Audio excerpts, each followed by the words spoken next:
அல்லேலூயா. கர்த்தர் நல்லவர், அவர் கிருபை என்றும் உள்ளது. நாம் கர்த்தருடைய வார்த்தைக்கு நேராக கடந்து செல்லலாம். இந்த மாதத்தினுடைய இந்த வருஷத்தினுடைய கடைசி மாதத்தில் முதல் ஞாயிற்றுக்கிழமையில் நாம் ஆண்டவருடைய சமூகத்தில் வந்திருக்கிறோம். அவர் நல்லவர், அவர் கிருபை என்றும் உள்ளது. இந்த ஆண்டினுடைய தொடக்கம் ரொம்ப எளிதாக இருந்தது, முடிவு ரொம்ப சீக்கிரமாக இருந்தது. அல்லேலூயா. இந்த ஆண்டில் 1வது மாதத்திலிருந்து இந்த 11வது மாதம் முடிகிற வரைக்கும் நம்ம பல சூழ்நிலைகளை, பல நெருக்கடிகளை கடந்து வந்திருப்போம்.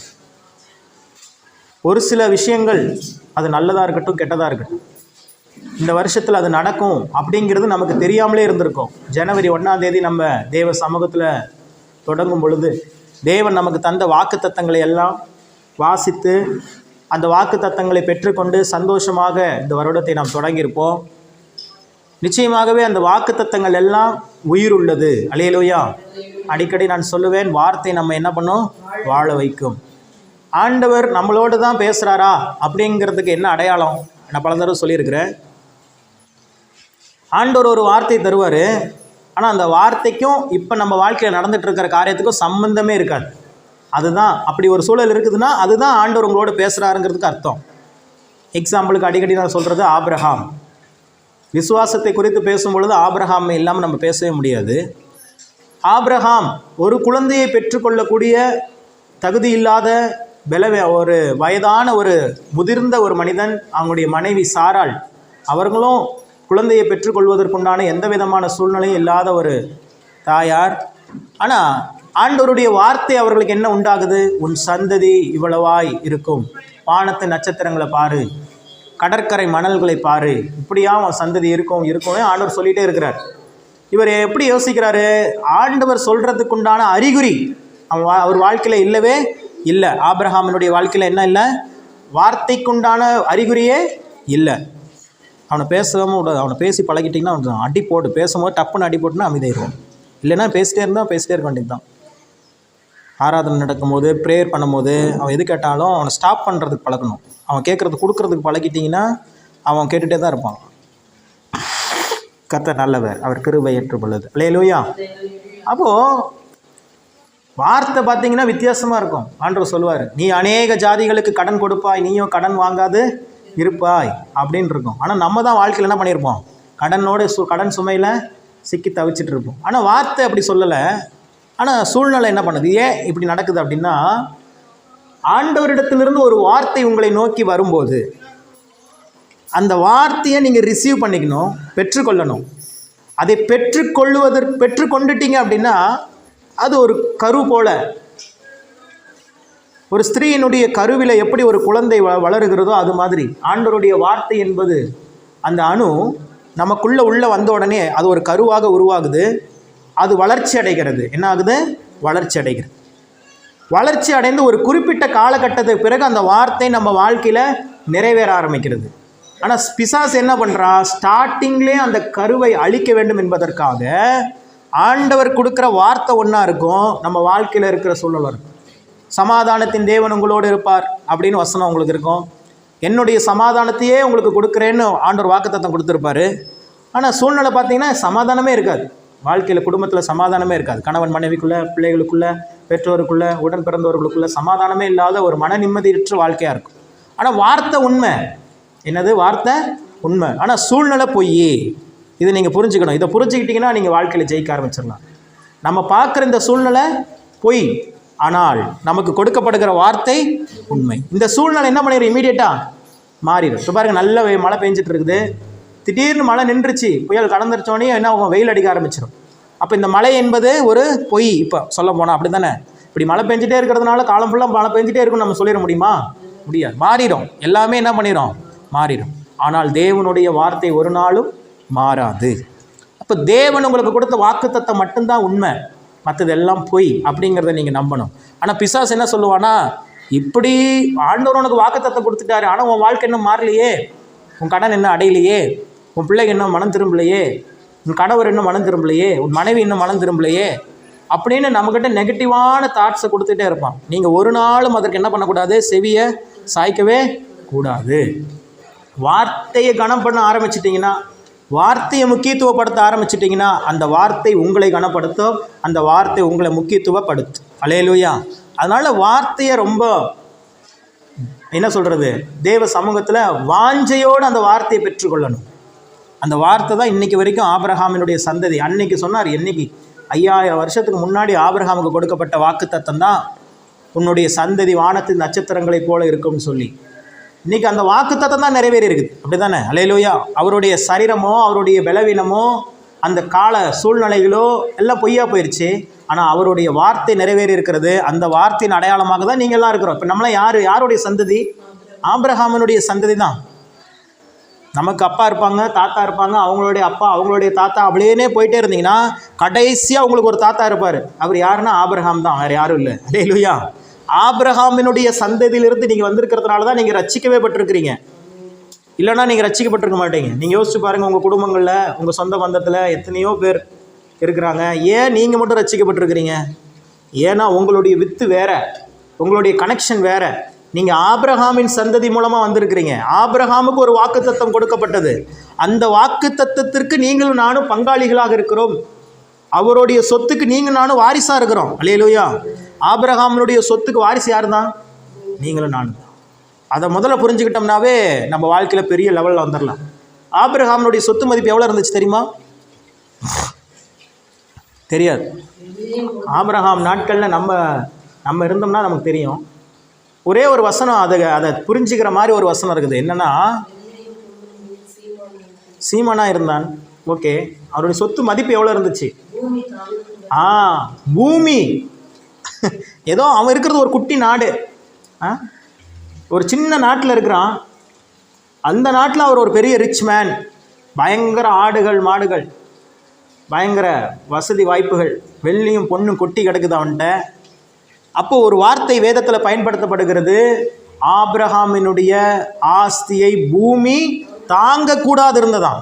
பூமியை தாங்க முடியலையா? அந்த பூமி எவ்வளோ பெரிய பூமி?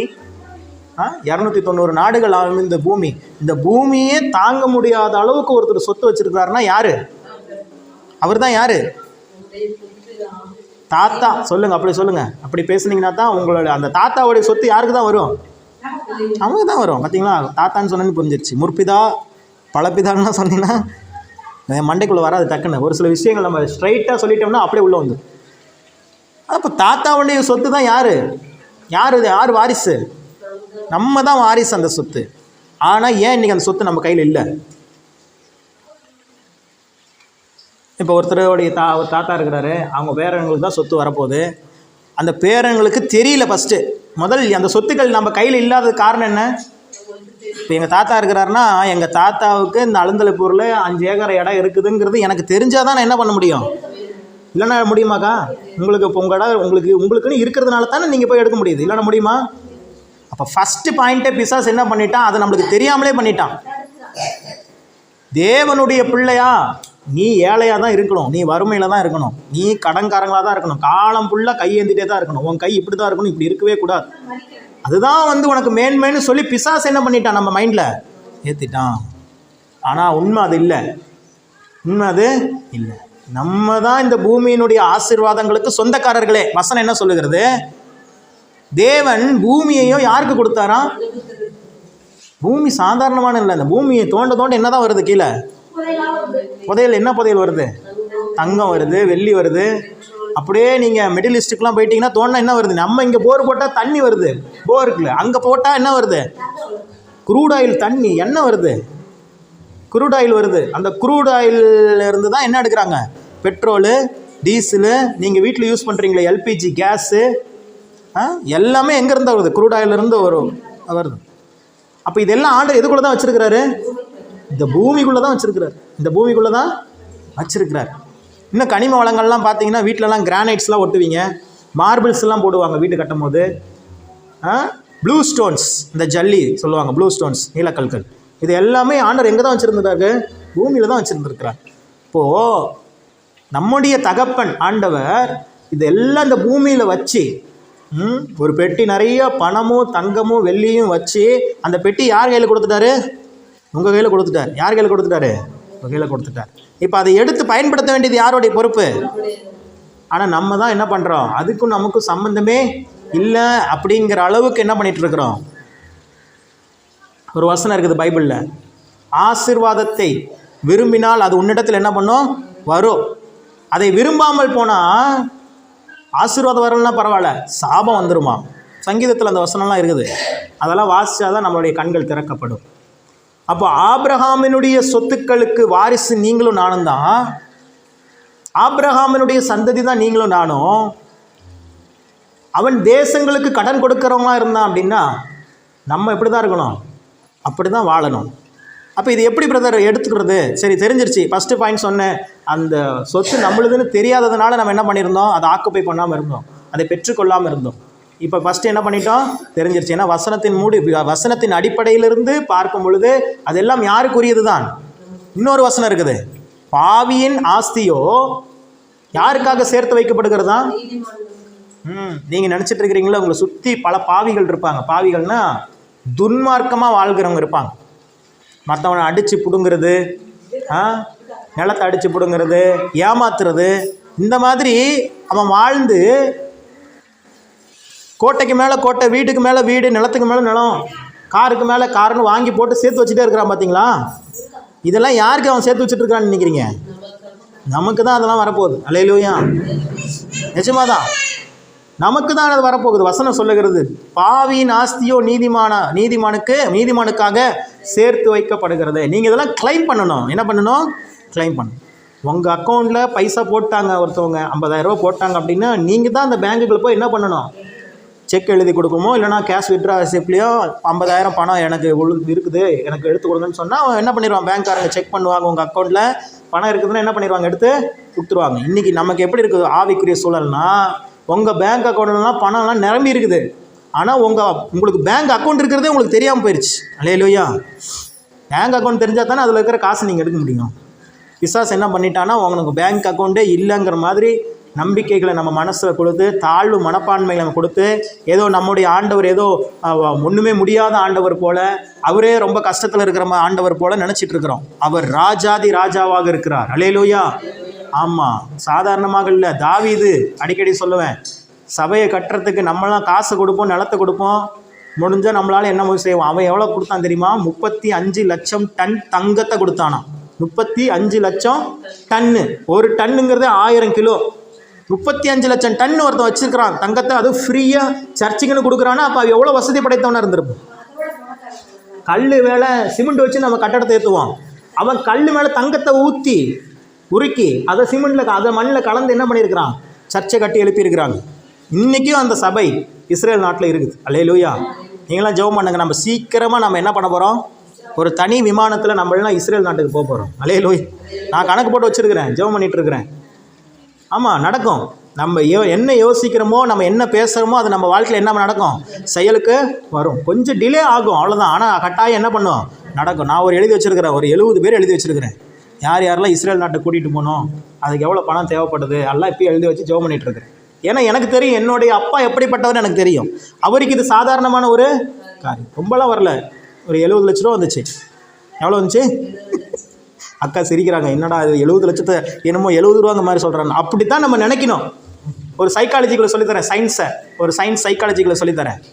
எந்த ஒரு விஷயத்தை நீங்கள் பெருசாக நினைக்கிறீங்களோ அது உங்கள் கைக்கே வராது. அது ரொம்ப சிம்பிளாக நினச்சி பாருங்கள், உங்கள் கைக்கு ஈஸியாக வந்துடும். இது பணக்காரர்கள் ஃபாலோ பண்ணுற ஒரு ரூல். நம்ம தான் 70 லட்சமா அப்படின்றோம், அது இன்னும் வருதா இல்லையா அதெல்லாம் நம்ம யோசிக்க மாட்டோம். அது 70 லட்சத்தை ரொம்ப சிம்பிளாக நினச்சிட்டிங்கன்னா அது ஈஸியாக உங்கள் அக்கௌண்ட்டில் ட்ரான்சாக்ஷன் ஆகும். போன மாதம் நடந்த சம்பவத்தை கேளுங்க, எங்கள் மாமாவுக்கு தெரியும். என் பேங்க் அக்கௌண்ட்டில் பைசா கிடக்குது, என்னால் எடுத்து செலவு பண்ண முடியல. என்ன காரணம்னு கேட்டிங்கன்னா, பேங்க்கு ஒவ்வொருத்தருக்கும் ஒரு லிமிட் கொடுத்துருக்குது. இவ்வளோ தான் இந்த நீ மந்த்லி லிமிட்டுன்னு சொல்லி அது அதிகமாக தான் கொடுத்துருக்கோம். எனக்கு பாருங்கள், என் பேங்க் அக்கௌண்ட் லிமிட்டே கிராஸ் ஆயிடுச்சு. ஒரு குறிப்பிட்ட லட்சங்கள் தான் என்ன பண்ண முடியும், அக்கௌண்ட்லேருந்து அக்கௌண்ட் ட்ரான்சாக்ஷன் பண்ண முடியும், மாற்ற முடியும். என் அக்கௌண்ட்டு 30ஆம் தேதி வரைக்கும் என்ன பண்ண முடியாது, யூஸே பண்ண முடியாது. ஏன்னா பேங்க்காரனே திகைச்சு போயிட்டான். இவன் என்ன ஓவராக ட்ரான்சாக்ஷன் பண்ணிகிட்டே இருக்கிறான், இவன் அக்கௌண்ட்லேருந்து பணம் போகுது வருது. ஆமாம், நான் பிஸ்னஸ் பண்ணுறேன், எனக்கு இன்வெஸ்ட் பண்ணுறாங்க, நான் இன்வெஸ்ட் பண்ணவங்களுக்கு லாபத்தை என்ன பண்ணி ஆகணும், கொடுத்தாகணும். அதனால் லட்சக்கணக்கில் தான் இருக்கும். அதனால் 30ஆம் தேதி வரைக்கும் என்ன பண்ணிட்டாங்க, நல்லா கவனிங்க. இதே அக்கௌண்ட்டில் தான் 1000 ரூபா வைக்கிறதுக்கு வழி இல்லாமல் என் அக்கௌண்ட்டில் மைனஸ்ன்னு பிடிச்சிட்டே இருந்தாங்க. எப்படி?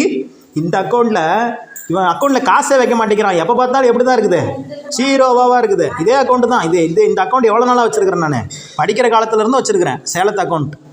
அந்த அக்கௌண்ட் வந்து லட்சுமி விலாஸ் பேங்க் அப்படின்னு ஒரு பேங்க் இருந்துச்சு. அந்த பேங்கை இழுத்து மூடிட்டான், திவாலாயிருச்சு அந்த பேங்கு. அப்போ என்ன பண்ணிட்டாங்க, சிங்கப்பூர்லேருந்து ஒரு bank, DBS bank, development bank of Singapore அப்படின்னு ஒரு பேங்க் இருக்குது. அந்த பேங்க்காரன் என்ன பண்ணிட்டான், அந்த லட்சுமி விலாஸ் பேங்கை விலை கொடுத்து வாங்கிட்டான். அப்படி வாங்கும்போது என்ன ஆயிடுச்சு, லட்சுமி விலாஸ் பேங்க்கில் இருந்த அக்கௌண்ட்டு நாங்கள் யாரெல்லாம் அக்கௌண்ட் வச்சுருந்தோமோ அவங்கெல்லாம் அப்படியே டிபிஎஸ் பேங்க்குக்கு மாறிட்டோம். அப்போ இதே பேங்க்கில் தான் ஒரு காலகட்டத்தில் இந்த சத்தியத்தை குறித்து அறியாமல் இருந்ததுனால, என் ஆண்டவர் எப்படிப்பட்டவர் என்பதை தெரியாமல் இருந்ததுனால, தரித்திரத்தையும் ஏழ்மையும் மேன்மையாக எண்ணிக்கொண்டிருந்ததுனால, அதே அக்கௌண்ட்டில் தான் 1000 ரூபா காசு வைக்க முடியாமல் என்ன ஆயிடுச்சு, காசு பிடிச்சிட்டே இருப்பான். 200 ரூபா போடுவான், 250 ரூபா பிடிப்பான், திடீர்னு 150 ரூபா பிடிப்பானுங்க. எதுக்கு பிடிப்பான்னு பார்த்தா மெயின்டெனன்ஸ், ஆவரேஜ் பேங்க் பேலன்ஸ் வந்து மெயின்டைன் பண்ணலான்னு மெசேஜ் வரும். ஆனால் இன்றைக்கி அதே அக்கௌண்ட்டில் உனக்கு கொடுக்கப்பட்ட லிமிட்டை தாண்டிட்ட, இதுக்கு மேலே நீ காசு வச்சுருந்தாலும் 1ஆம் தேதிக்கு மேலே தான் எடுக்கணும்னு சொல்லி பிளாக் பண்ணி வச்சுட்டான் பாருங்க. அல்லேலூயா.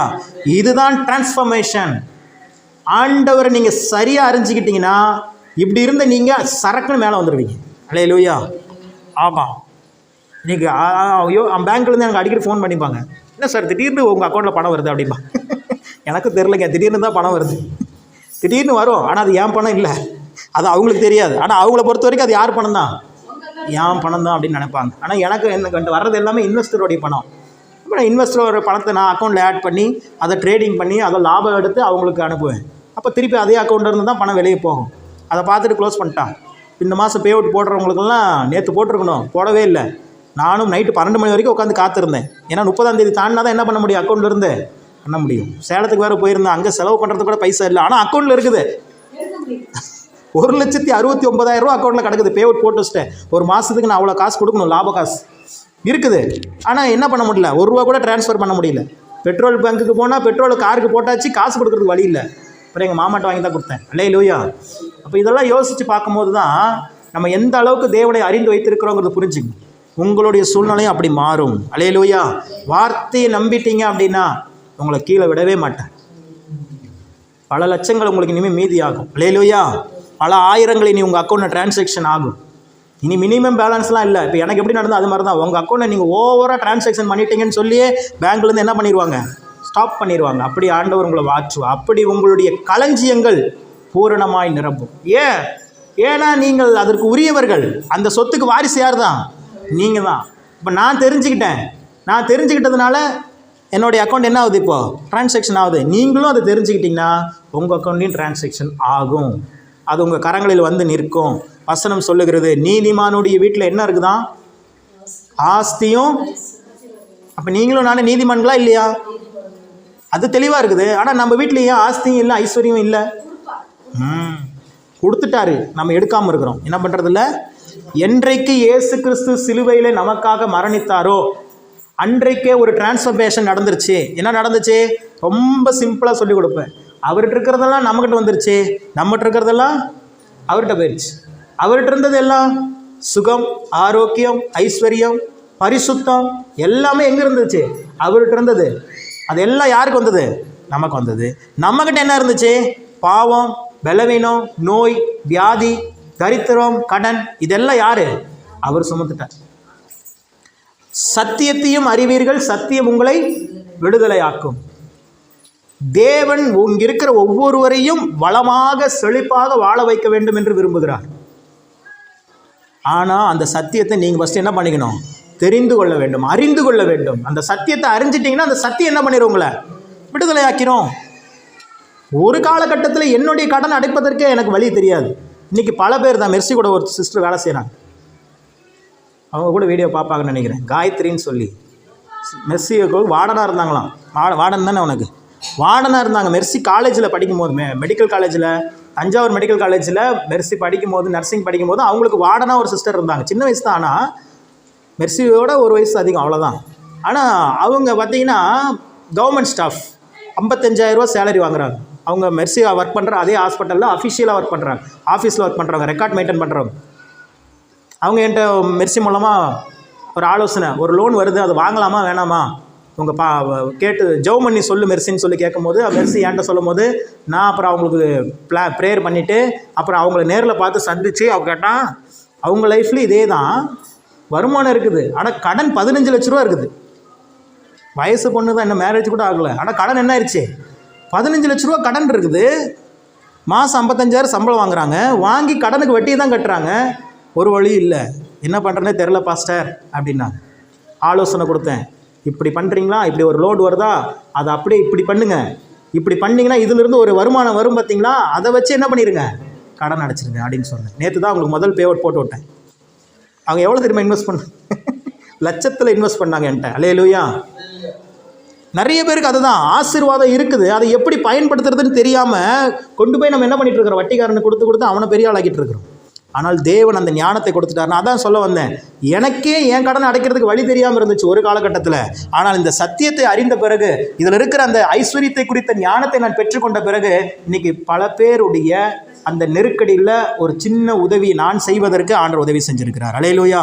அவங்க வருத்தப்படுறாங்க, பிரதர் நீங்கள் ஒரு 5 வருஷத்துக்கு முன்னாடி எனக்கு பழக்கமாக இருந்தீங்கன்னா எனக்கு இந்த 5 லட்ச ரூபா கடனே ஆயிருக்காது அப்படிங்கிறாங்க.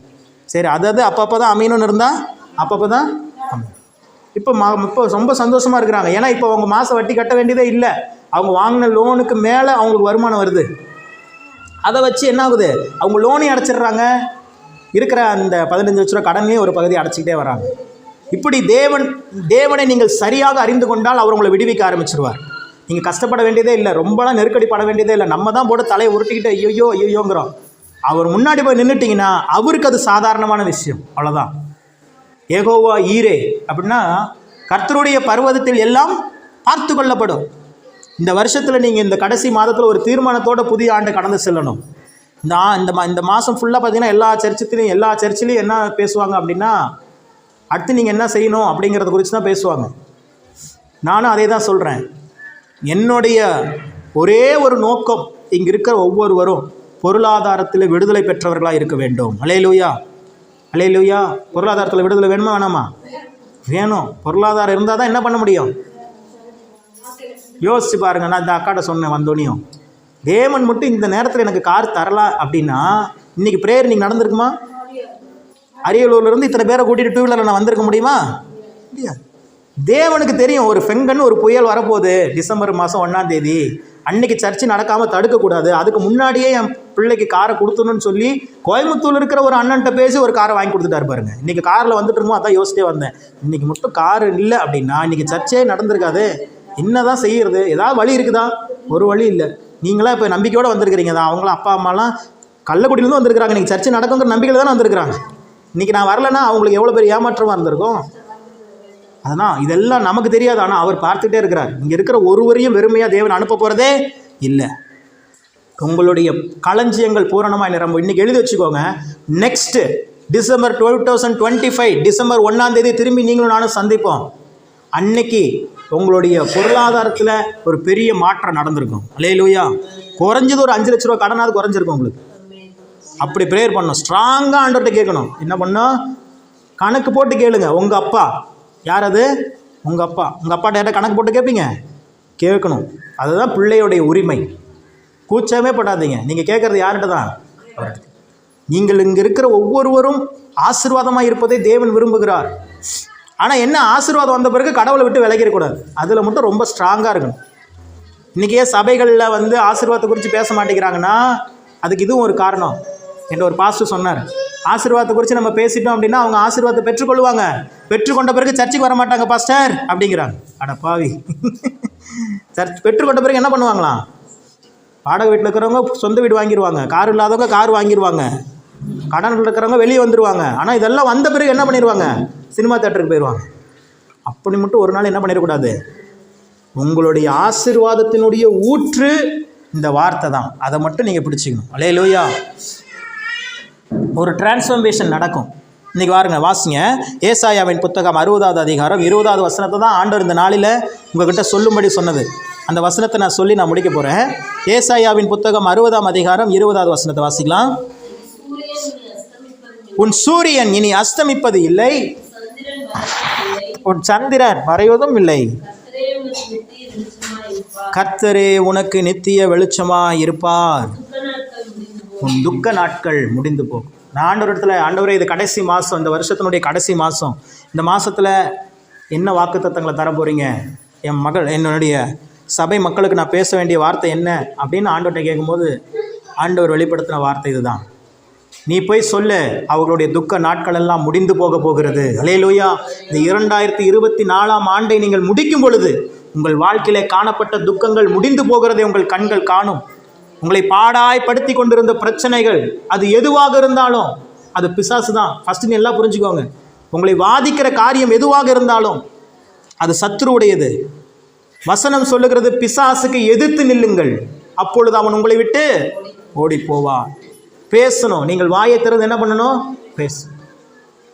தேவன் இந்த உலகத்தை படைச்சதை எப்படி தான் படைச்சார் நினைக்கிறீங்க? வார்த்தையினால தான் படைச்சார். ஒரு ஆசீர்வாதம் எப்படி தெரியுமா உண்டாகுது? ஒரு ஆவிக்குரிய ஒரு மனிதனுக்கு ஆசீர்வாதம் எப்படி உண்டாகுது அப்படின்னா, ஃபஸ்ட்டு அவன் ஆசீர்வாதத்தை விரும்பணும், மைண்டில் கொண்டு வரணும். நான் இப்படி இருப்பேன், நான் இப்படி இருக்கணும், நான் இப்படி இருப்பேன் அப்படின்னு சொல்லி ஒரு மைண்ட் செட்டை கொண்டு வரணும்.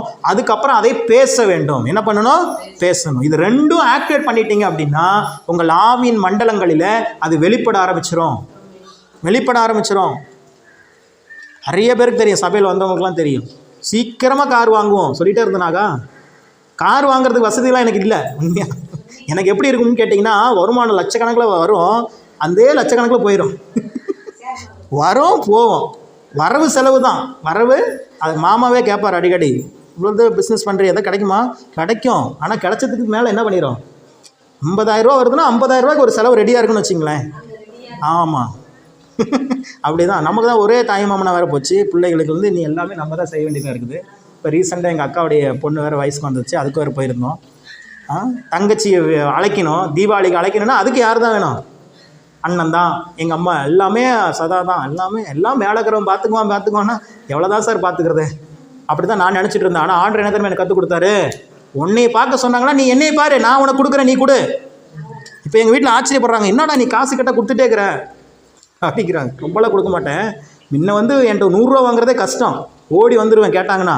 ஆனால் இப்போ 100 ரூபா கேட்டாங்கன்னா அந்த 100 ரூபா கொடுத்துட்டு வரேன். ஏன் அப்படின்னா ஆண்டவர் தான் அதை கற்றுக் கொடுத்தார்.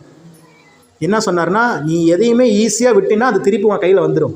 பணத்தை கையில் பிடிச்சி வச்சிங்கன்னா அந்த பணம் நினைக்கும், அப்பா இவன் கையிலேருந்து போன பிறகு சத்தியமாக இவங்ககிட்ட வரவே கூடாதுரா அப்படின்னு நினைக்குமா பணம்? நிஜமா? இதெல்லாம் பணக்காரங்கள் கான்ஃபரன்ஸில் சொல்லிக் கொடுக்குற மீட்டிங். பணத்தை என்ன பண்ணுவோம்? அப்படியே பிடிச்சி வச்சிங்க அப்படின்னா அந்த பணம் நினைக்குமா, இவன் கையில் தெரியாதனமாக மாட்டிக்கிட்டுமே, என்ன பண்ணக்கூடாது, இவன் எப்போ விடுறானோ இதுக்கப்புறம் இவன் பக்கமே வரக்கூடாது அப்படின்னு நினச்சிருமா. ஆனால் அதே பணத்தை வீசுனீங்க அப்படின்னா எவ்வளோ ஃப்ரீயாக என்னை ஹேண்டில் பண்ணுறான், இவன்கிட்ட தான் நான் திரும்பி போவேன்னு சொல்லி திருப்பி அந்த பணங்கள்லாம் சேருமா. அதனால தான் பணக்காரங்க நிறைய செலவு பண்ணுவாங்க. பார்த்தீங்கன்னா தெரியும். அவன் நம்மளை போய் எந்த ஹோட்டலில் பரோட்டா 10 ரூபாங்கிற ஹோட்டல்லாம் பார்த்து போக மாட்டான்.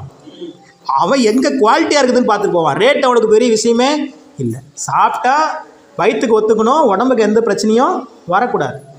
இதெல்லாம் யார் யோசிக்கணும்னா நீங்களும் நானும் யோசிக்கணும். ஏன்னா நம்மளுடைய சரீரம் பரிசுத்த ஆவியானவர் தங்குகிற ஆலயமாக இருக்குது. ஆனால் நம்ம கவனிக்கிறதே இல்லை. ஒழுங்காக சாப்பிட்றது கிடையாது, சத்தான ஆகாரங்கள் எடுத்துக்க கிடையாது. ஆப்பிள் சாப்பிட்டா பாவமா ஒரு சபையில் சொன்ன. என்னது ஆப்பிள் சாப்பிட்டா? இன்னையா கொடுமை. அந்த ஆப்பிளை படைச்சதே எங்கள் அப்பா தான், ஆண்டவர் தான். ஆனால் அது சாப்பிட்டா பாவமா? ஏன் சார் அப்படின்னு கேட்டால் அவங்க என்ன காரணம் சொல்கிறாங்க, ஆமாம் ஆப்பிள் 1 கிலோ 250 ரூபாய்க்கு விற்கிது, நீ போய் காசு உனக்கு கொடுத்தது போய் அதை கொடுத்து வாங்கி சாப்பிட்டீங்கன்னா நீ வீண் செலவு பண்ணுறாங்கிறாங்க. அட பாவி, நீ அந்த ஆப்பிள் 250 ரூபாய் கொடுத்து வாங்கி சாப்பிடலன்னு வச்சுக்கோ, டாக்டருக்கு 2500 ரூபா போய் கொடுப்பான். என்னன்னு தெரில பிரதர், உடம்புலாம் சோர்வாக இருக்குது, வலிக்குது. அங்கே போய் ஹாஸ்பிட்டல் அவர் ஒன்றும் எழுதி தர மாட்டார், சத்து மாத்திரை தான் எழுதி தருவார். எழுதி தந்த பிறகு அவர் ஃபீஸ் போட்டுருவார். ஒரு சத்து ஊசி போட்டு விடுவார். ஊசிலாம் எவ்வளோ வேலைன்னு மெரிசிட்டி கேட்டுங்க. நம்ம நினைக்கிறோம், இப்போலாம் நான் சின்ன பிள்ளையாக இருக்கும்போது போய் ஒரு ஊசி போட்டால் 100 ரூபா வாங்கிடுவாங்க. அந்த ஊசினுடைய விலை 16 ரூபா. எவ்வளோ? 16 ரூபா. வெறும் 16 ரூபா ஒரு ஊசினுடைய விலை. ஆனால் டாக்டர்கிட்ட போய் போட்டிங்கன்னா 100 ரூபா 150 ரூபா வாங்கிடுவாங்க. அதுதான் சொல்கிறேன். இதெல்லாம் பார்த்துட்டு ஆண்டவர் இந்த பூமியை படைச்சதே யாருக்காக தான்? இங்கே இருக்கிற முருங்கைக்கீரையிலேருந்து, முருங்கை மரத்துலேருந்து, பழ வகைகள்லேருந்து எல்லாமே உங்களுக்கு தான் கொடுத்தார். வீண் செலவு தான் பண்ணாதீங்கன்னு ஆண்டவர் சொல்கிறாரே ஒளி, உங்கள் சரீரத்துக்கு நீங்கள் என்ன பண்ணணும்? ஆரோக்கியமான உணவுகளை சாப்பிட்டு தெம்பாக இருந்தால் தான் கர்த்தருக்காக என்ன பண்ண முடியும்? பெரிய காரியத்தை செய்ய முடியும். அதெல்லாம் சாப்பிட்றது. உங்கள் பிள்ளை இன்றைக்கி, என் பிள்ளை ஜாகின் இருக்கிறான், அவன் பேக்கரி கூட்டிகிட்டு போனாலும் நான் கணக்கெலாம் பார்க்குறதில்ல, மிரட்டுவேன், வாங்கி தர மாட்டேன், அது பண்ணுவேன், ஏன்னா அவன் ஸ்வீட்டாக வாங்கி சாப்பிடுவான்னு. ஆனால் பிள்ளை கேட்டுச்சுன்னா என்ன பண்ணிடுவான், நம்மக்கிட்ட காசு இருக்குதோ இல்லை என்ன பண்ணுவான், வாங்கிக்கணும் சொல்லுவோம். நான் சொல்கிறேன், மாம்சத்தில் ஓடுற ரத்தமும் சதையும் நிறைஞ்ச நமக்கே இவ்வளோ நம்ம பிள்ளை மேலே அக்கறை இருக்குதுன்னா அவர் எப்படிப்பட்டவர்? அவர் தாராள பிரபு. வசனமே சொல்லுது, உதார குணமுள்ள ஆத்துமா என்ன பண்ணுமா. நான் சொன்னதை கொஞ்சம் தான் ஃபாலோ, ஒரு மாதம் ஃபாலோ பண்ணி பாருங்கள், எப்படி உங்கள் கையில் ஃபண்ட்ஸ் ஃப்ளோ ஆகுதுன்னு மட்டும் நீங்கள் பாருங்கள். ஆகலைன்னா என்னை கேளுங்க, நீங்கள் சொன்ன மாதிரி பண்ண பிரதர், நீங்கள் சொன்ன மாதிரி தான் பண்ணேன், ஆனால் திருப்பி வரல அப்படின்னு கேட்டு நீங்கள் சொல்லவே மாட்டீங்க. ஏன்னா எனக்கு தெரியும், ஏன்னா நான் அனுபவிச்சுட்டேன் அதை. உங்களை விட கஞ்ச பிசினார் நான். அல்லேலூயா.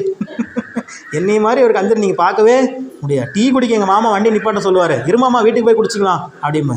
ஏன்னா வீட்டுக்கு போனாலும் டீ போட்டு தான் ஆகணும், ஏன் அங்கே போய் ஒரு 10 ரூபா செலவு பண்ண அப்படின்னு நினச்சேன். இப்போ அப்படி இல்லை, டீ குடிக்கணுமா மாமான்னு கேட்குறதுலாம் இல்லை, வேறு ஏதாவது வேணுனாலும் வாங்கி சாப்பிடுங்க. ஏன்னா அதுதான் ரகசியம்னு தெரிஞ்சிருச்சு, அதை ஃபாலோ பண்ணால் எல்லாம் வருதுன்னு தெரிஞ்சிருச்சு. அப்புறம் அதை ஃபாலோ பண்ணிட்டு போக வேண்டியது தானே, ஏன் அதை போட்டு இது பண்ணிக்கிட்டு. அல்லேலூயா. அதனால் நம்மளுடைய அப்பாவை நீங்கள் சரியாக புரிந்து கொள்ளுங்கள். அவர் சொல்கிறார், உன் துக்க நாட்கள் முடிஞ்சுவிடும், அவ்வளோதான். நீங்கள் சொல்லுங்கள், என் தலையில கை சொல்லுங்கள், என் துக்க நாட்கள் இன்னையோடு முடிஞ்சிருச்சு. தேவனே எனக்கு நித்திய வெளிச்சமாக இருப்பார். இனி என் வாழ்க்கையில் பலவீனங்கள் இல்லை, வியாதிகள் இல்லை, நோய்கள் இல்லை, கடன் பிரச்சனைகள் இல்லை. நான் ஆசீர்வாதமாக இருக்கிறேன். நானும் என் குடும்பமும் என் பிள்ளைகளும் தேவனுக்கென்று செல்வ செழிப்பாய் வாழ்ந்திருப்போம். அல்லேலூயா. இதுதான் வீட்டு பாடம். இந்த வாரம் ஃபுல்லாக இதையே சொல்லிக்கிட்டே இருங்க, இந்த மாதம் ஃபுல்லாக சொல்லிகிட்டே இருங்க. வாக்கு தத்தங்கள் உண்மையுள்ளது, அந்த வார்த்தை ஒரு நாளும் போய் சொல்லாது. எப்படி பிரதர், எங்கேருந்து பிரதர் வரும்? வரும். உங்களுக்காக வானத்தை வேணாலும் அவர் என்ன பண்ணிடுவார், திறந்துடுவார். வசனம் அப்படி தான் சொல்லுது, வானத்தின் பலகணிகளை திறந்து இடம் கொள்ளாமல் போக மட்டும் ஆசீர்வாதத்தை வருஷிக்க மாட்டேங்க. இது சபைகளில் பேசுவாங்க. எப்போ பேசுவாங்கன்னா தசம பாகத்தை பற்றி பேசுவாங்க மட்டும்.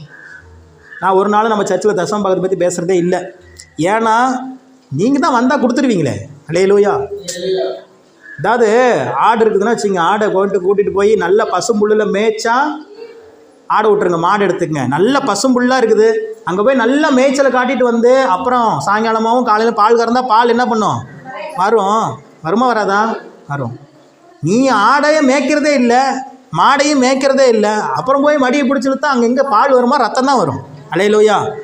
இன்றைக்கி சபைகள் என்ன பண்ணுறாங்க அப்படின்னா மேய்ச்சலில் விடுறது கிடையாது. நீ தசம்பாக கொடுக்கல, உனக்கு பாரு ஆஸ்பத்திரி செலவு தான் வரும், உனக்கு ஒன்றுமே நிற்காது. இப்படியே சொல்லி நான்லாம் தசம்பாகத்தை பற்றி பேசுகிறதே இல்லை சபையில். ஏன்னா நீங்கள் தசம்பாகம் கொடுக்கக்கூடிய ஆட்கள் தான், நீங்கள் காணிக்க கொடுக்கக்கூடிய ஆட்கள் தான். உங்கள் கையில் பணம் வர்றதுக்கு வழி நான் சொல்லி கொடுத்துட்றேன். அல்லேலூயா. பசியில் இருக்கிறவனுக்கு ஒரு மீனை கொடுங்க, ரெண்டாவது அவனுக்கு மீன் பிடிக்க கற்றுக் கொடுத்துருங்க. இல்லைன்னா அவன் ஒரு தடவை மீன் உங்கள்கிட்ட என்ன பண்ணிகிட்டே இருப்பான். ஆனால் மீன் பிடிக்க கற்றுக்கிட்டானா அவன் 10 மீனை பிடிச்சி உங்களுக்கு கொடுக்க ஆரம்பிச்சிருவான். இதுதான் நம்ம வாழ்க்கையில் மேற்கொண்டு போவதற்கு ஒரு வழி. நான் சொல்லட்டுமா, ஏன் இன்றைக்கி நிறைய பொருளாதாரத்தை குறித்தே நான் பேசுகிறேன். பொருளாதாரத்தில் நீங்களும் நானும் ஸ்டேபிள் ஆகிட்டோம் அப்படின்னா வாழ்க்கையில் பிரச்சனையே இருக்காது. மனைவிக்கு தேவையானது எல்லாம் வாங்கி கொடுத்துட்டிங்கன்னா மனைவி உங்கள்கிட்ட சண்டை போடுமா? பிள்ளைங்களுக்கு தேவையான எல்லா பொருட்களும் வாங்கி கொடுத்துட்டீங்க, சந்தோஷமாக வச்சுருக்கிறீங்க, சாப்பாட்டிலேருந்து ட்ரெஸ்ஸுலேருந்து எல்லாமே. சொந்த வீடு வாங்கிட்டீங்க, சொந்த கார் வாங்கிட்டீங்க, காருக்கு பெட்ரோல் போடுறதுக்கு அக்கௌண்ட்டில் பைசா இருந்துகிட்டே இருக்குது, டிரைவருக்கு சம்பளம் கொடுக்குற அளவுக்கு உங்கள்கிட்ட காசு இருக்குது. உங்கள் வாழ்க்கையில் ஏதாவது பிரச்சனை வருமா? கர்த்தரை தேடினீங்கன்னா ஒரு பிரச்சனையும். அப்போ இதுதான் இந்த பொருளாதாரம் என்பது ஒவ்வொருவருடைய வாழ்க்கையிலும் பின்னி பிணைந்திருக்கிறது. இதில் நம்ம சரியாயிட்டோம், இதுதான் வேறு. இதை சரியாயிட்டோம் அப்படின்னா வாழ்க்கையினுடைய எல்லா பகுதிகளும் ஆசீர்வாதமாய் மாறிவிடும். இதை சொல்லி கொடுக்குறதே வேதம்தான். கர்த்தரை நம்புகிறவனும் செழிப்பான் தான் வசனம் சொல்லுது. தாழ்ச்சி அடைவதே இல்லைங்குது. கர்த்தரை தேடுகிறவர்களுக்கோ ஒரு நன்மையும். எழுதி வச்சுக்கோங்க, அடுத்த வருஷம் இதே நாளில் அட்லீஸ்ட் 1 சென்ட் இடமாவது உங்கள் பேரில் இருக்கணும். அல்லேலூயா. அதெல்லாம் எப்படி பிரதர் முடியும்? அப்படி மட்டும் நினைக்காதீங்க. பிசாசு அப்படி தான் பேசுவோம் காதில். உனக்கு இருக்கிற கடனே நீ அடைக்க முடியாமல் இருக்கிறேன், நான் இந்த வீடை வாங்க போகிறேன் பாருங்கள். அல்லேலூயா. இந்த வீடை என்ன பண்ண போகிறோம்? எங்கேருந்து வாங்க போகிறோம் தெரில. ஆனால் அவர் என்ன பண்ணுவார், நீங்கள் பேசுனீங்கன்னா இந்த வீடு சீக்கிரம் வாங்கிடுவோம். 30 லட்ச ரூபா சொல்கிறாங்க, பரவாயில்ல, கர்த்தர் தருவார். 30 லட்சம் எனக்கு கஷ்டம், ஆனால் அவருக்கு ரொம்ப ஈஸி. கடனே இல்லாமல் இந்த வீடை நம்மளை வாங்கி தருவார் பாருங்கள். அல்லேலூயா. அடுத்த வருஷம் இந்த நாளில் இந்த வீட்டு ஓனர் பேர் மெர்சின்னு கூட இருக்கலாம். நம்பிக்கைக்கு அதாவது சொல்கிறது. ஆமாம் ஆமாம், என் பேரில் வாங்க மாட்டேன். என் பேரில் வாங்கினேன்னா வம்ப, அவ்வளோதான். வாங்கினா மனைவி பேரில் தான் வாங்க. அல்லேலூயா. ஆமாம், அடுத்த வருஷம் இந்த நாளில் இந்த வீட்டினுடைய பேர் யார் தான் இருக்க போது? கரோலின். அது ஒரு பேர் இல்லைங்க. ஒருத்தர் என்கிட்ட கேட்டார், எங்க உங்கள் மனைவி பேர் என்ன? Caroline Jennifer Mercy. என்னங்க இந்த காலத்தில் 3 கல்யாணம் பண்ணியிருக்கிறீங்களா அப்படின்னாங்க. 3 கல்யாணம் இல்லை சார், 3 பேர் ஒருத்தர் தான். ஏன் இவ்வளோ பெரிய பேர் அப்படின்னாங்க. அது 3 பேர் பிடிச்ச பேர் அவங்கவுங்க வச்சுக்கிட்டாங்க, அது 3 சேர்த்து வச்சுட்டாங்க, அவ்வளோதான். அலையே. ஆமாம், வந்துடுவோம், சீக்கிரம் வந்துடுவோம். கர்த்தருக்காக இந்த இடத்த கேட்டிங்கன்னா அவர் கொடுத்துருவார். அல்லேலூயா. சீக்கிரமே நடக்கும், அற்புதம் நடக்கும், நடந்துட்டு தான் இருக்குது, அதிசயம் நடக்கும். இருக்கிற ஒவ்வொருவரும் வாழ்க்கையில் வளமையாக செழிப்பாக இருக்கணுங்கிறது தான் கடவுளுடைய திட்டம். அந்த திட்டம் நிறைவேறுங்கிற எண்ணத்தோடு போகும். சுற்றி இருக்கிற சூழ்நிலாம் பார்க்காதீங்க, சுற்றி இருக்கிற சூழ்நிலாம் பார்க்காதீங்க. இப்போ இருக்கிற சூழல்லாம் என்னால் 1 ரூபா மீதி பண்ண முடியாது. நான் லாஜிக்ஸை பார்த்தோம் அப்படின்னா வாழ்க்கையில் ஜெயிக்க முடியாது. இந்த லாஜிக்லாம் மீறி ஒருத்தர் இருக்கிறார் பாருங்க, அவரை செயல்பட்டுட்டிங்கன்னு வச்சுக்கோங்க. அந்த அக்காவுக்கு 1 கோடி ரூபா வர வேண்டியது இருக்குது, கொடுத்துச்சுன்னா இந்த அக்காவை வாங்கி கொடுத்துருவாங்க வீடு. நான் ஏன் போய் கஷ்டப்படணும், கடை வாங்கணும்? சத்தியம் பண்ணிடுவீங்களா? பார்த்தீங்களா? அவ்வளோதான், எனக்கு ஆள் ரெடியாக இருக்குது சார், எனக்கு கவலையப்பட வேண்டியதில்லை சார். ஆண்டவர் ஒரு நைட்டு போதும். எவ்வளோ? ஒரு நைட்டு போதும். இந்த அக்காவுக்கு 1 கோடி ரூபா கொடுத்துட்டாங்கன்னு வச்சுங்க, வர வேண்டியது தான். ஆல்ரெடி உங்களுக்கு வர வேண்டிய பணம் தான் வந்துருச்சுன்னா அவ்வளோதான். எனக்கு 30 லட்ச ரூபா வீடு நாளைக்கு மெர்சி பேர் சொந்தமே. ரொம்பலாம் சிரமப்பட வேண்டியது, ரொம்பலாம் கஷ்டப்பட வேண்டியது. கர்த்தரை மட்டும் உங்கள் கண்கள் நோக்கி கொண்டே இருக்கணும், அவரை மாத்திரம் பார்த்து கொண்டே இருக்கணும். அவர் மேலே இருக்கிற பார்வை மட்டும் மீறி வேற எங்கேயும் விழுந்துடவே கூடாது. அவரை மட்டும் பார்த்துட்டே இருங்க, அவருடைய முகத்தின் பிரகாசம் உங்கள் மீது பிரகாசிக்கும். அந்த முகத்தின் பிரகாசம் உங்கள் வாழ்க்கையில் இருக்கிற பிரச்சனைகளை மாற்றும். வியாதிங்கிற பேரே உங்களுக்கு ஞாபகம்லாம் போகுது பாருங்க. அல்லேலூயா.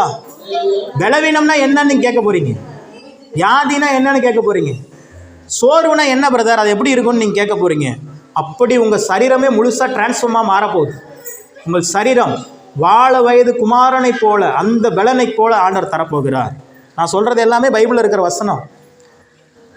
இன்றைக்கி நீங்கள் சொல்கிற வசனம் ஒன்று தான், என் துக்க நாட்கள் முடிந்து போனது. சொல்லுங்கள், என் துக்க நாட்கள் முடிந்து, என் துக்க நாட்கள் முடிந்து போனது. இதை மட்டும் சொல்லிக்கிட்டே இருங்க. சொல்லிக்கிட்டே இருக்க உங்கள் வாழ்க்கையில் இருக்கிற துக்க நாட்கள் எல்லாம் ஒவ்வொன்றா ஆண்டவர் ஸ்டாப் பண்ணிகிட்டே இருக்கிறார். ஃபினான்ஸில் இருக்கிற துக்க நாட்கள் முடிஞ்சிச்சு. வியாதி, பலவீனம், சரீரத்தில் இருந்த காணப்பட்ட ஆரோக்கிய குறைபாடு ஃபுல் ஸ்டாப் வச்சு முடிக்கிறார். பிள்ளைகளுடைய வாழ்க்கையில் இருந்த பிரச்சனைகளை ஃபுல் ஸ்டாப் வச்சு முடிக்கிறார். எல்லா நெருக்கடிகளும் நீங்கி தேவன் உங்களுடைய குரலை கேட்டு விசாலத்தில் கொண்டு வந்து வைப்பார். காரணம், நீங்கள் அவருடைய பிள்ளைகள். அல்லேலூயா. உங்களுக்கு உரிமை உண்டு, உங்களுக்கு மட்டும்தான் உரிமை உண்டு, வேற யாருக்கும் இல்லை. உலக பிரகாரமான மனுஷங்க வந்து இது உரிமை கொண்டாட முடியாது. கடவுளுடைய பிள்ளைகள் மட்டும்தான் இந்த ஆசீர்வாதங்களை உரிமை கொள்ள முடியும்.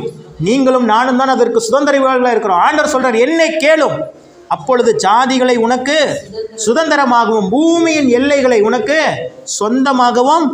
இந்த வசனம்லாம் பைபிளில் தான் இருக்குது. ஏன் யாரும் வாசிக்க மாட்டேங்கிறாங்கன்னு தெரியல, சர்ச்சிலையும் போதிக்க மாட்டேங்கிறாங்க. இதெல்லாம் வாசிச்சிங்கன்னா அப்புறம் உங்களுக்கு எல்லைகள்லாம் விரிவாயிடும். பூமியின் எல்லைகளையே உங்களுக்கு சொந்தமாக கொடுப்பேங்கிறார். அவர் தரங்கும் போது நீங்கள் வேணாங்கிறீங்க. அல்லேலூயா.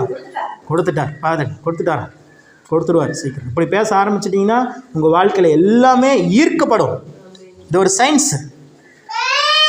இந்த பொருளை இங்கேருந்து இப்போ நான் விட்டேன்னா என்ன ஆகும்? நான் வந்து சர்ச்சு பாஸ்டர். இப்போ உலக பிரகாரமான ஒரு மனிதர் கையில் கொடுத்து அவரும் கீழே போட்டான்னா என்ன ஆகும்? ஏன்? புவி ஈர்ப்பு விசைன்னு ஒரு விசை என்ன பண்ணுது? நம்ம கண்ணு தெரியுதா? அது கண்ணுக்கு தெரியுதா அந்த விசை எங்கே இருக்குன்னு? ஆனால் செயல்படுதா இல்லையா? இதே போல தான் லா ஆஃப் அட்ராக்ஷன் ஒரு அட்ராக்ஷன் இருக்குது. இது எப்படி லா ஆஃப் கிராவிட்டியோ அது வந்து லா ஆஃப் அட்ராக்ஷன். அந்த லா ஆஃப் அட்ராக்ஷன் என்ன பண்ணும் அப்படின்னா, யார் செயல்பட்டாலும் செயல்பட்டுரும். ஆனால் அதோடைய அந்த ஃப்ரீக்குவென்சியை மட்டும் கரெக்ட் பண்ணிக்கணும். அந்த ஃப்ரீக்குவென்சி வேறு எதுவுமே இல்லை, தேவனுடைய வார்த்தை தான். அல்லேலூயா.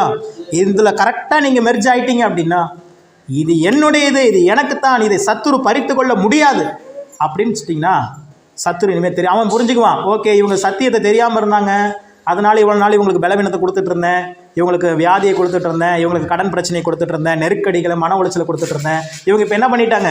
சத்தியத்தை அறிஞ்சிட்டாங்க. எதுக்கு மேலே இவங்களை நான் என்ன பண்ண முடியாது, அட்டாக் பண்ண முடியாதுன்னு அவங்க வேறு யாராவது ஏமாளிகளை பார்த்து போயிடுவாங்க. அப்படி தான் அதான் ஆண்டவர் சொல்கிறார், பிசாசுக்கு எதிர்த்து நில்லுங்கள். கடனுக்கு எதிர்த்து நிற்கணும். என் வாழ்க்கையில் இருக்க கடன் பிரச்சனைக்கு நான் எதிர்த்து நிற்கிறேன். என் சரீரம் இயேசுவின் ரத்தத்தையும் அவருடைய சரீரத்தையும் அவருடைய ரத்தத்தையும் பானம் பண்ணுகிற சரீரம். இந்த சரீரம் பலவீனம் இருக்கக்கூடாது. இந்த சரீரத்தில் என்ன இருக்கக்கூடாது? பலவீனம் இருக்கக்கூடாது, வியாதிகள் இருக்கக்கூடாது, நோய்கள் இருக்கக்கூடாதுன்னு நீங்கள் ஃபஸ்ட்டு நினைக்கணும். இங்கே நம்ம எப்படி போயிடுச்சுன்னா, நோயை தந்துட்டா நோயை தந்ததே கர்த்தர் தான்னு பேச ஆரம்பிச்சிட்டோம். ஒரு நாளும் தேவன் என்ன பண்ண மாட்டார்? நோய்களை தரமாட்டார். தேவனுடைய பிள்ளைகள். என் பிள்ளை ரொம்ப சேட்டை பண்ணுறான். சேலத்துக்கு போயிட்டு வந்ததுலேருந்து தாங்க முடியல அவனுடைய அலட்சியங்கள். கார்லலாம் மாமா கார் ஓட்டிகிட்டு இருக்காரு, இவன் கீரை மாத்திரான், போட்டு ஆட்டுறான் கீரை. ஐயோ சதா, நான் வேலையை விட்டே போயிடுவேன், இவனை தயவு செஞ்சு பின்னாடி போட்டுறேன், இல்லைனா நான் கார் ஓட்டே வரமாட்டேங்கிறாரு எங்க. அலையலூயா, செம்ம சேட்டையாயிருச்சு. இப்போ இவனை நான் திருத்தணும்.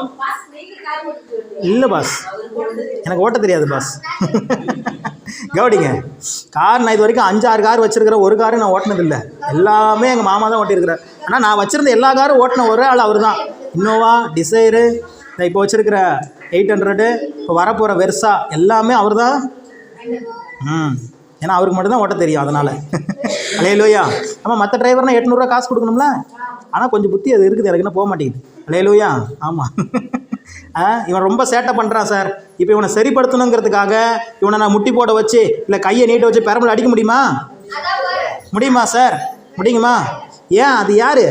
அவன் என்ன தான் சேட்டை பண்ணாலும் நம்ம பிள்ளையை நம்ம தண்டிப்போமா? மிரட்டுவோம். மிரட்டினாலும் அவன் நம்மளை மிரட்டுறான். இப்போலாம் வந்து ஏதாவது பிரச்சனைனா அவன் எல்லாத்தையுமே அடிக்கிறான். ஜாகின் ஒரு அடி, மெர்சி ஒரு அடி, என்னைய ஒரு அடி, 3 பேர்த்தையும் அடிச்சுட்டு உட்காந்து ஒரு ஓரமாக உட்காந்து அழுவ ஆரம்பிச்சிடுறான். ஆமாம், எங்களை அடிச்சுட்டு அவன் அழுகுறான் பாருங்க. ஏன்னா திருப்பி நாங்கள் அடிச்சிடக்கூடாதுன்னு. இப்போவே இவருக்கு இவ்வளோ ஞானம் வந்துருச்சு. அப்படி இந்த குழந்தையை நான் திருத்துறதுக்காக இதை அடிக்க முடியாது, நெருக்க முடியாது. இங்கே பாருங்கள், இந்த இதை தூக்கிட்டு இருக்கிறான் பாருங்க. குடுறா சாமி, கொஞ்சம் நேரம் ப்ரேயர் முடிச்சிடுறேன். அப்படி இருக்குது. இப்போ இந்த குழந்தையை திருத்துறதுக்கு அன்பை தான் நம்ம என்ன பண்ண முடியும்? அடித்தோம்னா திருந்த மாட்டான், திருப்பி அதே தான் பண்ணுவான்.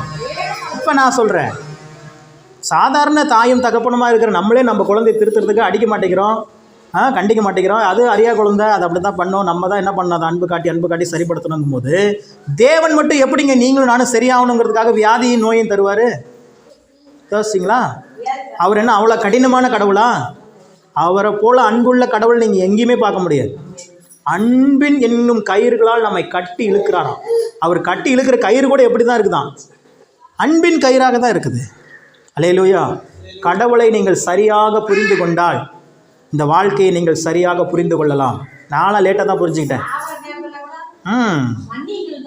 பார், அந்த அக்கா இந்து தான், இன்னும் ஞானஸ்தானம் கூட எடுக்கல. எவ்வளோ சத்தியத்தை தெரிஞ்சு வச்சுருக்கிறாங்க. ஆமாம், அதுதான் கடவுளுடைய குணாதிசயம். நம்ம கடவுளை ஒரு மிலிட்ரிக்காரர் மாதிரியே பார்த்துட்டோம். நீ திருவிருந்து எடுக்கலல்ல, பாரு நீ என்ன ஆகுற. அப்படிலாம் ஒன்றுமே இல்லை. கடவுள் உங்களை அன்பினால தான் அரவணைக்கிறார். அவர் உங்களுடைய நண்பர். என் மனைவி அடிக்கடி என்னை பார்த்து கேட்கும், என்ன உங்கள் அப்பா மெர்சி ஜாகின்ட்ட சொல்லும், உங்கள் அப்பா போடுற தனியாக பேசிகிட்டு இருக்கிறாரு, உங்கள் அப்பா போடுற தனியாக சிரிச்சிட்டு இருக்கிறாரு அப்படின்னு சொல்லும். அது உண்மை தான். நான் தனியாக பேசிகிட்டு இருப்பேன், தனியாக சிரிச்சிட்டு இருப்பேன். ஏன்னா என் கூட இருக்கிற ஆவியானவரோடு நான் பேசிகிட்டே தான் இருக்கிறேன். அல்லேலூயா. நானும் அவரும் பிரியறதே இல்லை. நானும் என் மனைவி கூட கொஞ்ச நாள் பிரிஞ்சிருவான். ஆமாம், அவங்க டியூட்டிக்கு போயிடுவாங்க, நான் வீட்டில் உட்காந்துருப்பேன். ஆனால் ஆவியானவரும் நானும் என்ன பண்ணுறதே இல்லை, பிரியறதே இல்லை. அவரோட பேசிகிட்டே இருக்கிறேன். ஏன்னா தெரிஞ்சிருச்சு, அவர் தான் எல்லாவற்றிற்கும், எல்லா ஆசீர்வாதத்திற்கும் அவர் தான் காரணர்னு தெரிஞ்சிருச்சு. அப்போ அவரையே பிடிச்சிட்டு போயிடணும். அல்லேலூயா. அப்படித்தான் சொன்னால் சொல்லிட்டு போகிறாங்க. பரவாயில்ல. கிறிஸ்துவை அறிகிற அறிவுக்காக எதை வேணாலும் நம்ம என்ன பண்ணலாம்? நஷ்டம் என்று அறிந்து கொள்ளலாம். தேவனுடைய பிள்ளைகள் தேவனை சரியாக அறிந்து கொண்டாலே வாழ்க்கையில் இருக்கிற பிரச்சனைகளை ஈஸியாக சுலபமாக வென்று விடலாம். அதனால் இந்த டிசம்பரில் நீங்கள் இருக்கிற மாதிரி அடுத்த டிசம்பரில் இருக்க போகிறது இல்லை. உங்களுடைய வாழ்வாதாரம் மாறி இருக்கும், பொருளாதாரம் மாறி இருக்கும். நான் தான் சொல்கிறேனே, இது உங்களுக்கு தீர்க்க தரிசனம். குறைஞ்சது 1 சென்ட் நிலத்தோட பத்திரத்தை கொண்டு வந்து ஜெபம் பண்ணுறீங்க. அடுத்த வருஷம் இதே நாளில். அல்லேலூயா. என்ன பண்ணுறீங்க? இப்போ இருக்கிற இடத்தெல்லாம் விட்டுருங்க, அதெல்லாம் கிஃப்ட்டு. இதுக்கு மேலே புதுசாக ஒரு இடத்த வாங்குறீங்க, என்கிட்ட கொண்டு வந்து கொடுக்குறீங்க, ஜெபம் பண்ணி கொடுத்துருவேன். என் பேரில் எழுதிலாம் வாங்க மாட்டேன், நீங்கள் வச்சுக்கலாம். அல்லேலூயா. என்ன நீங்கள் பயந்துடாதீங்க, என்னடா இவர் நிலத்தை வாங்கினது இவர் கேட்குறான்னு நினைக்காதீங்க. நீங்கள் ஆசீர்வாதமாக இருப்பது தான் எங்களுக்கு மேன்மை. அல்லேலூயா. என் சபையில் இருக்கிறவங்க எல்லாமே கஷ்டப்படுறவங்கன்னு சொல்கிறதுனால ஒரு பெருமை எனக்கு இல்லை. என் சபையில் இருக்கிறவங்க எல்லாரும் கார் இல்லாதவங்களே என் சபையில் கிடையாது, சொந்த வீடு இல்லாதவங்களே என் சபையில் கிடையாது. மாதத்துக்கு குறைஞ்சது 1 லட்ச ரூபா சம்பளம் வாங்குகிற விசுவாசிகள் தான் எனக்கு விசுவாசிகளாக இருக்கிறாங்கன்னு சொல்வது தான் எனக்கு பெருமை. அல்லேலூயா. அதைத்தான் தேவன் விரும்புகிறார். கண்டிப்பாக நடக்கும். ரொம்ப டைம்லாம் எடுக்காது. இன்னிலிருந்து 1 இயர்க்குள்ளே இதெல்லாம் நடந்துடும். நீங்கள் விசுவாசிக்கணும், அதையே பேசணும். உங்கள் சிந்தனையை மாற்றுங்கள். என் அப்பா பெரியவர், அவரால் எல்லாம் முடியும். நான் சொன்னது எதுவுமே நம்ம லாஜிக்கலாக பார்த்து சொல்லலை, இதை பார்த்து சொல்கிறேன். நீங்கள் விசுவாசித்தால் தேவனுடைய மகிமையை காண்பீர்கள். கர்த்தர் உங்களை ஆசீர்வதிப்பாராக. உங்கள் துக்க நாட்கள் அனைத்தும் முடிந்து போகும். கண்களை மூடி நாம் செபிப்போம். பரிசுத்தமுள்ள தகப்பனே, உமது நாமத்தை நாங்கள் உயர்த்துகிறோம், கனப்படுத்துகிறோம், மேன்மைப்படுத்துகிறோம். ராஜாவே, உமது வார்த்தைகள் இந்த நாளிலே கேட்டோம். நீர் எங்களோடு கூட பேசினீர். உமது ரேமா வார்த்தைகளை கொண்டு எங்களோடு பேசினீர். உன் துக்க நாட்கள் முடிந்து போகும் என்று சொன்னீர். உன் சூரியன் இனி அஸ்தமிப்பது இல்லை, உன் சந்திரன் இனி ஒளி கொடுப்பதும் இல்லை, மறைவதும் இல்லை. கர்த்தரே உனக்கு நித்திய வெளிச்சமாயிருப்பார். உன் துக்க நாட்கள் முடிந்து போகும். இந்த நாளிலே இங்கு வந்திருக்கிற ஒவ்வொருவரின் மீதும் இந்த வார்த்தையை நான் பிரகடனப்படுத்தி செபிக்கிறேன். இவர்கள் வாழ்க்கையில் இந்த வருஷம் முழுவதுமாக என்னென்ன காரியங்கள் இவங்க வாழ்க்கையில் துக்கங்களை கொண்டு வந்து கொண்டிருந்ததோ அந்த துக்கங்கள் எல்லாம் சந்தோஷமாய் மாறுவதா. இயேசுவின் நாமத்தில் உம்முடைய பிள்ளைகள் வாழ்ந்திருக்கட்டும். இவர்களை நெருக்குகிற எல்லா பொருளாதார நெருக்கடிகளும் முறிந்து போகட்டும். இவர்களுக்கு மன உளைச்சல்களை கொடுக்கிற பொல்லாத ஆவிகளின் சேனைகள் இன்றோடு முடிந்து போவார்களாக. இயேசுவின் நாமத்தில் இவர்களுடைய சுக வாழ்வு சீக்கிரத்தில் துளிர்ப்பதாக. வருகிற இந்த புதிய ஆண்டு 2025ஆம் ஆண்டு இங்கே வந்திருக்கிற ஒவ்வொருவருக்கும் ஒரு மகிமையான ஆசீர்வாதத்தின் ஆண்டாக, இளைப்பாறுதலின் ஆண்டாக இருக்கட்டும். ஆண்டவரே, நீர் அப்படியே ஆசீர்வதிக்கிறீர். வந்திருக்கிற ஒவ்வொருவரும் உடைய கரத்தினால் ஆசீர்வதிக்கப்பட்டு வாழ்ந்திருப்பார்களாக. எத்தனை மலைகள், எத்தனை தடைகள் இருந்தாலும் எல்லாவற்றின் மேலும் ஜெயத்தை கொடுத்து உம்முடைய பிள்ளைகளை அழைத்து வந்ததற்காக நன்றி செலுத்துகிறேன். வந்த வண்ணமாக அல்ல, ஆவி, ஆத்துமா, சரீரத்தில் பல மடங்கு நன்மைகளையும் ஆசீர்வாதங்களையும் பெற்றுக்கொண்டவர்களாய் கடந்து செல்வார்களாக. இவர்களை பின்தொடர்ந்து வந்த எல்லா பார்வோனின் சேனைகளும் செங்கடலிலே மாண்டு மடிந்தது என்று சொல்லி நான் அறிக்கை செய்கிறேன். மாற்றங்களை காண்பார்களாக, அதிசயங்களை பெற்றுக்கொள்வார்களாக. இயேசு கிறிஸ்துவின் நாமத்தில் ஜெபித்தோம் எங்கள் நல்ல பிதாவே. ஆமேன், ஆமேன். அல்லேலூயா.